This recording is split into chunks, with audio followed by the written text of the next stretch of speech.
There's a place I have found in the shade on the ground, far from all worries and troubling sound. When I go there to be by myself, only me. Chapter 6: The Safety Valve in Handling Complaints. Most people trying to win others to their way of thinking do too much talking themselves. Let the other people talk themselves out. They know more about their business and problems than you do. So ask them questions. Let them tell you a few things. If you disagree with them, you may be tempted to interrupt. But don't. It is dangerous. They won't pay attention to you while they still have a lot of ideas of their own crying for expression. So listen patiently and with an open mind. Be sincere about it. Encourage them to express their ideas fully. Does this policy pay in business? Let's see. Here is the story of a sales representative who was forced to try it. One of the largest automobile manufacturers in the United States was negotiating for a year's requirements of upholstery fabrics. Three important manufacturers had worked up fabrics in sample bodies. They had all been inspected by the executives of the motor company, and uh, notice had been sent to each manufacturer saying that on a certain day, a representative from each supplier would be given an opportunity to make a final plea for the contract. GBR, a representative of one manufacturer, arrived in town with a severe attack of laryngitis. When it came my turn to meet the executives in conference, Mr. R said as he related the story before one of my classes, I had lost my voice. I could hardly whisper. I was ushered into a room and found myself face to face with the textile engineer, the purchasing agent, the director of sales, and the president of the company. I stood up and made a valiant effort to speak, but I couldn't do anything more than speak. Squawk. They were all seated around a table, so I wrote on a pad of paper, Gentlemen, I have lost my voice. I am speechless. I'll do the talking for you, the president said.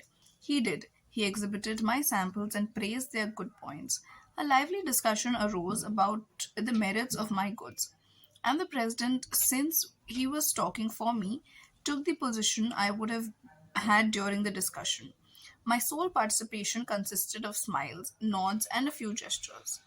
As a result of this unique conference, I was awarded the contract, which called for over 500,000 yards of unfalsified fabrics at an aggregate value of $116 lakhs, the biggest order I had ever received. I know I would have lost the contract if I hadn't lost my voice, because I had the wrong idea about the whole proposition. I discovered, quite by accident, how richly it sometimes pays to let the other person do the talking. Letting the other person do the talking helps in family situations as well as in business. Barbara Wilson's relationship with her daughter Laurie was deteriorating rapidly. Laurie, who had been a quiet, complacent child, had grown into an uncooperative, sometimes belligerent teenager. Mrs. Wilson lectured her, threatened her, and punished her, but all to no avail. One day, Mrs. Wilson told one of our classes, I just gave up. Laurie had disobeyed me and had left the house to visit her girlfriend before she had completed her chores. When she returned, I was about to scream at her for the 10,000th time, but I just didn't have the strength to do it. I just looked at her and said sadly, Why, Laurie, why? Laurie noted my condition and in a calm voice asked, Do you really want to know? I nodded and Laurie told me first hesitantly and then it all flowed out. I had never listened to her. I was always telling her to do this or that. When she wanted to tell me her thoughts, feelings, ideas, I interrupted with more orders. I began to realize that she needed me not as a bossy mother, but as a confidant, an outlet for all her confusion about growing up. And all I had been doing was talking when I should have been listening. I never heard her. From that time on, I let her do all the talking she wanted. She tells me what is on her mind, and our relationship has improved immeasurably. She is again a cooperative person. A large advertisement appeared on the financial page of a New York newspaper calling for a person with unusual ability and experience. Charles T. Cubulus answered the advertisement, sending his reply to a box number. A few days later, he was invited by letter to call for an interview. Before he called, he spent hours in Wall Street finding out everything possible about the person who had founded the business. During the interview, he remarked, I should be mighty proud to be associated with an organization with a record like yours. I understand you started 28 years ago with nothing but a desk, room, and one stenographer. Is that true? Almost every successful person likes to reminisce about his early struggles. This man was no exception. He talked for a long time about how he had started with $4.50 in cash and an original idea. He told how he had fought against discouragement and battled against ridicule, working Sundays and holidays 12 to 16 hours a day. How he had finally won against all odds until now. The most important executives on Wall Street were coming to him for information and guidance. He was proud of such a record. He had a right to be, and he had a splendid time telling about it.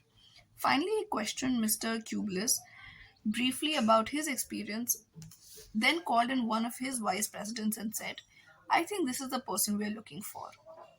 Mr. Cubulus had taken the trouble to find out about the accomplishments of his prospective employer. He showed an interest in the other person and his problems. He encouraged the other person to do most of the talking and made a favorable impression. Roy G. Bradley of Sacramento, California, had the opposite problem. He listened as a good prospect for a sales position, talked himself into a job with Bradley firm. Roy reported, being a small brokerage firm, he had no fringe benefits such as hospitalization, medical insurance, and pensions. Every representative is an independent agent.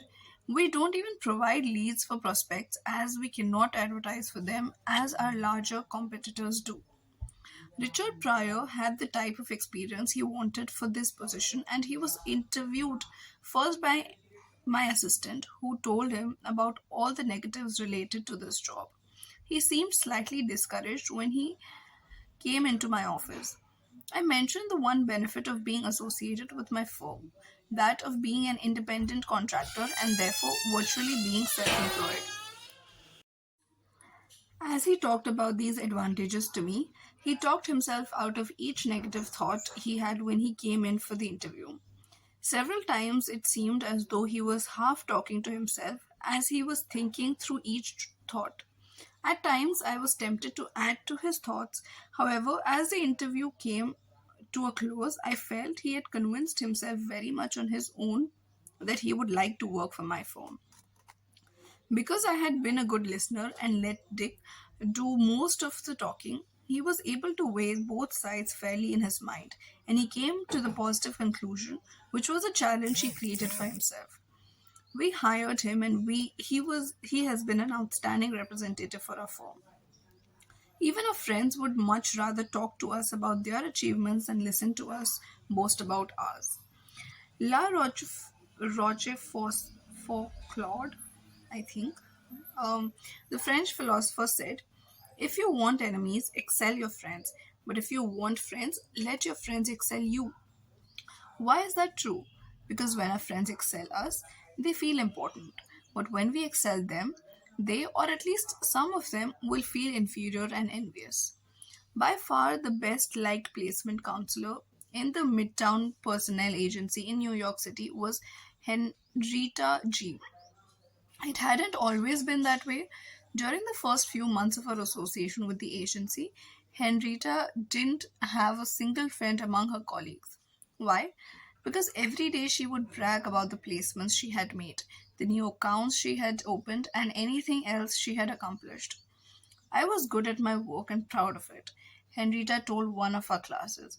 But instead of my colleagues sharing my triumphs, they seemed to resent them. I wanted to be liked by these people. I really wanted them to be my friends. After listening to some of their suggestions made in this course, I started to talk about myself less and listen to my associates. They also had things to boast about and were more excited about telling me about their accomplishments. achievements than about listening to my boasting.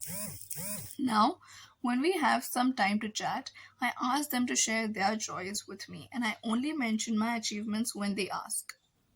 So, rule number six, let the other person do more of the talking. In comedy, laughter settles all arguments.